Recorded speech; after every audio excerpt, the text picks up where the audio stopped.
মহিব ভাই ভালো আছেন না আপনি? আলহামদুলিল্লাহ, তো ভালো আছেন? আলহামদুলিল্লাহ ভালো। তো আমরা তো আইলাম আজকে এই গৌরাডাঙ্গা ইউনিয়ন, এটা সুনামগঞ্জ সদর উপজেলার গৌরাডাঙ্গা ইউনিয়ন। তো আপনি তো দীর্ঘদিন যাবৎ গৌরাডাঙ্গা ইউনিয়ন নিয়ে কাজ করা, বিভিন্ন নিয়ে আমরা ফিউচার দেশের কার্যক্রম তো আপনার মাধ্যমে গৌরাডাং চলে। তো আপনি কিতা বুঝরাই যে গৌরাডাঙ্গের যে অবস্থাটা, মানে কিটা আছে বা কিতার সমস্যা আছে, সমাধান কিতা, আর বা কি কি ঐতিহ্যবাহী জিনিস আছে, বা এখানে আরো কিতা করলে বালাও, বিষয়টি আপনি যদি একটু বলতেন। আপনারে স্বাগত জানাইলাম যে গৌরাডং সিলেট রিজিয়নের গৌরাডং ক্লাস্টারে হাওর বাওর এবং জনপদের রাজধানী সুনামগঞ্জ শহর, তার সবচেয়ে বড় একটা ইউনিয়ন হচ্ছে আমার এই গৌরাডং ইউনিয়ন। তো এই গৌরাডংয়ের একটা ঐতিহ্য নিদর্শন হচ্ছে আমাদের পিছনের জমিদার বাড়ি, এবং এখানকার মানুষের জীবনযাত্রা অত্যন্ত সহজ এবং নিম্নও বলবো না, উপরেও বলবো না, মধ্যবিত্ত স্তরে আছে। তো এখানে মানুষজনের সাথে খুব আন্তরিকতা আছে, মানুষের প্রতি বহুত সহানুভূতি আছে। তবে এখানে জীবনযাত্রার মানটা যদি আমরা তিনটা স্তরে ভাগ করি, যারা নিম্ন স্তরে আছে, যারা কৃষিজীবীর উপরে নির্ভরশীল, তাদের কথা যদি আমরা একটু চিন্তা করি যে তারা সারাদিন মাঠে ঘাটে কাজ করে, এবং এখানে সবচেয়ে বড় সমস্যা হচ্ছে কৃষক কাজ করতেছে, কিন্তু কৃষকের বাচ্চাকে ভালো একটা স্কুলে পড়াইতে পারতেছে না, পড়ানোর মতো সামর্থ্যটা নাই, কারণ সে যা রুজি করে বা সে যেভাবে আয় রোজগার করে তার দিয়ে তার সংসারটা কোনো মতে চলে। আর ওই কৃষকের যদি দেখা গেল যে একটা মেয়ে বাচ্চা থাকে, তাহলে এটা বিয়া দেওয়ার সময় একটা সমস্যা পড়ে। আর সবচেয়ে বড় যে সমস্যা হয় বর্ষাকালীন সমস্যা আমার এই যে নিম্ন স্তরে যে যারা কৃষকজীবী আছে, তার জীবন মানটা আরও মানে বিপদগ্রস্তর মধ্যে পড়ে, যেগুলাতে অনেক সময় দেখা গেছে যে যুগাযুগের ইয়েটা বিচ্ছিন্ন হয়ে যায়, গ্রামের অনেক জায়গা পানির জায়গা তলি যায়। এই অবস্থা থেকে আসলে আমাদের এই জায়গাটা কিছু কাজ করা দরকার। আমরা বিভিন্নভাবে চেষ্টা করলাম। হ্যাঁ, এটা একটা গুড পয়েন্ট যে আপনারা এখানেও মানে ওই যে বন্যার সময় মানে যোগাযোগ ব্যবস্থাটা বিচ্ছিন্ন, হ্যাঁ বিচ্ছিন্ন হয়ে যায় শহর থেকে একদম বিচ্ছিন্ন 2-3 মাসের মতো থাকে। আর এইখানের এই রাস্তাঘাটগুলো কিন্তু এত প্রশস্ত না বা এত স্ট্রং না যে আপনার এই মাটি বা দেওয়া তৈরি, তো বর্ষার সময় এগুলো আরও হয়ে যায়।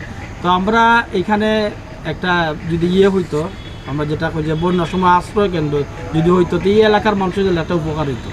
আর কৃষকের যদি আমরা একটু ডেভেলপ করতাম, যেমন এই যে কইলাম আপনার কৃষকের যে সমস্যাগুলো, এরপর আছে শ্রমজীবী মানুষ আছে যারা মনে করেন যে ডে লেবার, যারা দিনমজুর বা বিভিন্ন ধরনের ড্রাইভার আছে বা কিছু আছে যারা ব্যান ট্যান চালায়, তারা কিন্তু একটা সময় আয়টা খুব মানে স্থবির হয়ে যায় যে বর্ষাকালীন সময়টা। বর্ষাকাল বাড়ি ঘর থেকেই বাড়ানো যায় না নৌকা ছাড়া। আমরা স্কুল অনেক দূর, আমরা ফুলতা যদি স্কুলে যাইতে হতো, নৌকা ছাড়া স্কুলে যাইতে পারে না। আপনার শিক্ষার অবস্থাটা কেন? কলেজ আছে এখানে? কলেজ আছে, তবে এখানের মধ্যে একটা হ্যাঁ বেসরকারি সরকারি একটা কলেজ আছে, একটা হাই স্কুল আছে। হাই স্কুলটা কিন্তু অনেক দূরে। তো আমাদের এখানে প্রাথমিক বিদ্যালয় আছে, তো বরঘাট এলাকায় একটা আছে হাই স্কুল আছে। এখানে এলাকার বাচ্চা কাচ্চারা যাওয়া আসা একটা সমস্যা হয়। এখন তো রাস্তাঘাটে বেপরোয়াভাবে আপনি নিজেও জানেন যে দুর্ঘটনার বাড়ছে। তো এই জিনিসগুলো আসলে চ্যালেঞ্জ মোকাবেলা কইরা 3টা গ্রাম পাড়ি দিয়া আমার এই গৌরাডং কিন্তু 52টা গ্রামে একটা ইউনিয়ন, হ্যাঁ অনেক বড়, বাংলাদেশের অনেক বড়। তো এই সবচেয়ে বড় চ্যালেঞ্জ যে বাচ্চারা নিরাপত্তার কারণে অনেকে স্কুলে যায় না, স্কুল বন্ধ হয়ে যায়। এবং বালা শিক্ষা ব্যবস্থা শহরে অনেক জায়গাতে বালা টিউশনে করাইতে পারে না, কৃষকের পর যখন বালা স্টুডেন্ট আমার এখান থেকে যাইতে পারে না। তো এই জায়গাটায় যদি কেউ কাজ করে শিক্ষা ব্যবস্থাটা নিয়ে, বা আমার ওই যে আবার আর একটা সমস্যা আছে, আমার পানির সমস্যাটা, বিশুদ্ধ পানির সমস্যা, আর একটা সমস্যা আছে আমার স্যানিটেশনের সমস্যা। অনেক জায়গাতে আছে বালা কোনো বাথরুমও নাই, টয়লেটও নাই, বা বিভিন্ন বাজার আছে, আছে মন্দির আছে, মসজিদ আছে, বালা একটা পাবলিক টয়লেট নাই, শৌচাগার নাই। এই জায়গাগুলোতে আসলে মানে শহরের পাশে থাকলেও আমরা কিন্তু শহরের ওই ছোঁয়াটা আমরা পাই না। আর আমাদের এখন শহরের সবচেয়ে নিকটবর্তী এই গ্রামটা বা ইউনিয়নটা একদম নিকটবর্তী হচ্ছে আমার এখানে যোগাযোগ ব্যবস্থা লাগা, বিকালে মানুষ বিনোদন করার লাগে আমার এই গৌরাডং আগে চয়েস করে। কারণ যে এখানে একটা জমিদার বাড়ি আছে, এখানে একটা বিশাল আকার একটা মসজিদ আছে, হ্যাঁ। তারপরে এখানে যে ভৌগোলিক যে অবস্থা, হ্যাঁ এখানে ভৌগোলিক যে অবস্থা, এটা আসলে ইতিহাসে একটা নিদর্শন হিসাবে কাজ করে বা একটা দর্শনীয় স্থান হিসাবে কাজ করে। পর্যটকরা, কিন্তু আসলে ওই পর্যটকরা ওইভাবে সমাধান আমরা করতে পারি না। স্বাস্থ্যটা যে চিকিৎসা ব্যবস্থা আপনার এখানে তো প্রাথমিক চিকিৎসা নেওয়ার মতো ইয়ে আছে? প্রাথমিক চিকিৎসা আছে, তবে একবারে নিম্ন। এখানে মনে করেন যে যদি একটা কাটে, আঙ্গুল কাটে, তাহলে আমার যাওয়া লাগবে সিলেট, কারণ সুনামগঞ্জে রাখতো না। তো এখানে যেটা একটা ইয়ে আছে, আমার কমিউনিটি ক্লিনিক আছে, তারপরে আমার একটা ইউনিয়ন কমপ্লেক্স আছে। ইউনিয়ন কমপ্লেক্সে আসলে ওইভাবে মনিটরিং, ওইভাবে অত ফলো আপ হয় না। আর এক মেডিসিন থাকলে আর একটা মেডিসিন থাকে না, সব রোগের মেডিসিন প্যারাসিটামল, এটাই আর কিছু হয় না। আচ্ছা, আর একটা বিষয় হলো যে আপনার মনে করেন যে এই গৌরারং ইউনিয়নে আপনার কোন ফসল, মানে বুড়ো ফসলটাই তো বেশি হয়? বুড়ো ফসল প্রধান ফসল। তো প্রধান ফসল এখানে ইয়েটা মানে ওই যে কৃষিকাজের যে ব্যবস্থাটা, হ্যাঁ, পানির এই কোনো সমস্যা নেই বা ওই যে বন্যার সময় কোনো সমস্যা নেই, এই ধরনের কোনো ইয়ে আছে? আসলে আমরা আগে এই সমস্যাগুলো ফেস করছি। আমরা যারা মুরব্বী আসতা, আমরা দাদা আসতা, বাবা আসতা, তারা এই সমস্যা ফেস করছেন। এখন কিছু কিছু জায়গা থেকে আমরা বীজ কালেকশন করলাম যে বন্যা হওয়ার আগে 2-3 মাসের ভিতরে যাতে এই বুড়ো ফসলটারে খাটিয়ে আনা যায়, এই ব্যবস্থাটা করে। আর সবচেয়ে এই জনজীবনের মধ্যে যদি আমরা দেখি যে প্রশ্নবিদ্ধটা করে আমরা কষ্ট হয়ে যে আমরা গরু পাবো বর্ষাকালীন সময়, বর্ষাকালে আর কোনো খাবার নাই। আচ্ছা, আমরা যে ফিউচার দেশে যে কার্যক্রমগুলো করে, এটা আপনি কিলা মনে করেন যে আপনার ইউনিয়নও এইটার প্রভাবটা কিলা করেন যে মানুষের জনজীবনও, কৃষকরার মাঝে বা এমনি আমরা যারা এই ইউনিয়নের যারা মানুষ, যারা সাব্যস্তের মানুষ আছেন, তারা এই জিনিসটারে কীভাবে দেন? আসলে আমার একটা চ্যালেঞ্জিং একটা পার্ট, যখন ফিউচার দেশ প্রথম আমি গৌরারং ইউনিয়নের জনসাধারণের সাথে যখন কথা কইছি, বিভিন্ন গ্রামে গেছি, যারা গরু পালনে অভিজ্ঞতা আছে বা সবজি বা ক্ষেত বিভিন্ন ধরনের কৃষি কাজের সাথে জড়িত, তারা কাছে যখন গেছি, অনেকে আমার কথাগুলো কিন্তু শুনছে, কিন্তু এখানে একটা অবিশ্বাস কাজ করছে। কারণ আমরা এই ফিউচার দেশ নিয়ে কাজ করার আগেও বহুত কোম্পানি আইছে, এনজিও আইছে, আইয়া 1 দিন 2 দিন 3 দিন কাজ করছে, পরে ইটালিয়াস গুটায় গেছে।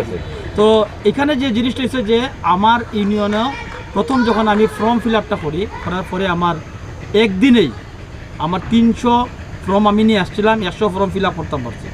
দ্বিতীয়ত যখন মানুষের মানে বিশ্বাসটা জন্মিছে একটু দেরিতে, দ্বিতীয়ত যখন আমরা দ্বিতীয় পদক্ষেপে খুব দ্রুত যারা সাথে আমরা কমিটমেন্ট আছে বা যারা আমরা ওয়াদা করছি যে আপনারা অমুক দিন গরু পাইবা, এবং ঠিক টাইমে গরুটা পাইছে। এবং আমরা যে কিছু ক্রাইটেরিয়া আছে যে আমরা ইয়ে করছি যে কৃষক তার বাজার হয়ে গিয়া চয়েস মতো গরু কিনতে পারছে, এই জিনিসগুলো কিন্তু আকৃষ্ট করছে এবং আরও জন কৃষকরা উদ্বুদ্ধ করছে আমার ফিউচার দেশে আমার। তো এটা একটা চ্যালেঞ্জিং পার্ট আছে আমার। এখন কিন্তু ইজিলি, এখন কিন্তু প্রতিদিনই আমার কাছে কল আছে, ভাই আমারা নেওয়া যাইব নি, বা অমুকের দেশে অমুক কৃষকে পাইছেন, ফজল আলী ভাইয়ে পাইছেন, আমি তো ফজল আলী ভাই অমুক আত্মীয়, আমার তো ভাই গড় আছে, আমার জমিন আছে, ইয়ে আছে, এখন আমারও দেওয়া যাইব নি। তো এরকম বিভিন্ন জায়গা তাইলাম। তবে আমার কাছে মনে হয় যে যত সব ফিউচারে যত সব কোম্পানি আইছে বা এজেন্সিগুলো আইছে বা বিভিন্ন এনজিও আইছে, এরকম কাজ ডেভেলপ করতে চাইছে, এরা কিন্তু লেজ গুটাই গেছে। কারণ আছে এখানে, কারণ তারা এই জায়গার মূল সমস্যাটা চিহ্নিত করতে পারছে না, যে চিহ্নিত করতে পারছে ফিউচার দেশে। ফিউচার দেশে মূল জিনিসটা বুঝতে পারছে যে আমরা কৃষকরা বাঁচাইতে হইব, এরপরে আমি তার উপরে যেটা করার করবো। কিন্তু হেরা আইছিল তো আগে এই কৃষকরা কি লাগাম ধরা যায়। ফিউচার দেশের লন্ডনীরা আপনারা যদি কিছু একটু আমরা সহযোগিতা করেন, আমরা যেমন একটু ভালো হয়, যে আমরা যে সময় আমরা ফসল লাগাইবা দরকার পড়ে, এই সময় তো আমরা টাকা পয়সা তেমন থাকে না, রেনফেন করি আর কোনোবাই দিয়ে আমরা ফসলটা ফলানি লাগে। তো আপনারা যদি একটু আমরা দেখিয়া নেন, আমরা যেমন সুযোগ সুবিধা হয়, আমরাও। আমি আশাবাদী যে এই ভিতটা যদি আমরা ধরে রাখতে পারি, সুনামগঞ্জ গৌরারং ইউনিয়নও ফিউচার দেশ ভালো একটা রেজাল্ট করবো। এবং এখানের মানুষগুলো খুব আন্তরিক, কৃষকগুলো খুব আন্তরিকতার সহিত তারা কাজ করার চেষ্টা করবে। ধন্যবাদ মহিব ভাই, অনেক কথা বললাম আপনার সাথে। আপনারা এতক্ষণ আমরা কথা বললাম আমাদের সদর উপজেলার গৌরারং ইউনিয়নের আমাদের ক্লাস্টার ম্যানেজার মহিব ভাই আমাদের সাথে ছিলেন। উনি গৌরারং ইউনিয়ন সম্বন্ধে অনেক ধারণা আমাদেরকে দিলেন, যেটা আমাদের অনেকেরই অজানা ছিল। ওনার মাধ্যমে আমরা গৌরারং ইউনিয়নের অনেক কিছু জানতে পেরেছি। মহিব ভাইকে ধন্যবাদ জানাচ্ছি। উনি আমাদের গৌরারং ইউনিয়নের ক্লাস্টার ম্যানেজার, ফিউচার দেশের পক্ষ থেকে ওনাকে ধন্যবাদ জানাই। আমরা আজকে অনেকক্ষণ কথা বলা, অনেক কিছু জানলাম। ইনশাল্লাহ পরবর্তীতেও আপনাদেরকে নিয়ে অন্য কোনো ইউনিয়নে অন্য কোনো ক্লাস্টার ম্যানেজারদের কাছ থেকে আমরা শুনবো সেই এলাকার সেই ইউনিয়নের সুখ দুঃখের কথা, কী অবস্থায় আছে আমাদের ইউনিয়নবাসী, আমরা ফিউচার দেশের মাধ্যমে চেষ্টা করে যাচ্ছি আমাদের প্রতিটি ইউনিয়নে সুন্দরভাবে আমাদের কৃষকদেরকে, আমাদের এলাকার মানুষদেরকে কিভাবে ভালো একটা অবস্থানে নিয়ে যাওয়া যায়। আপনারা আমাদের যারা ইনভেস্টর আছেন, আপনাদের ইনভেস্টের মাধ্যমে আমরা ফিউচার দেশের পক্ষ থেকে আমরা কাজকর্মগুলো চালিয়ে যাচ্ছি। আপনারা ইনভেস্টররা আমাদের সাথে থাকবেন। আপনারা হচ্ছেন আমাদের বাংলাদেশের আমাদের রেমিটেন্স যোদ্ধা, কৃষকরা হচ্ছে আমাদের অর্থনীতির একটা বড় শক্তি। কৃষক বাঁচলে দেশ বাঁচবে, সেই কৃষকদেরকে নিয়ে ফিউচার দেশ কাজ করে যাচ্ছে। ইনশাল্লাহ আপনারা আমাদের সাথেই থাকবেন। আবারও কথা হবে অন্য কোনো ইউনিয়নে, অন্য কোনো ক্লাস্টার ম্যানেজারদেরকে নিয়ে আমরা আমাদের ইউনিয়নের সুখ দুঃখের কথা শুনবো। সে পর্যন্ত ভালো থাকুন, সুস্থ থাকুন, ফিউচার দেশের সাথেই থাকুন। আসসালামু আলাইকুম।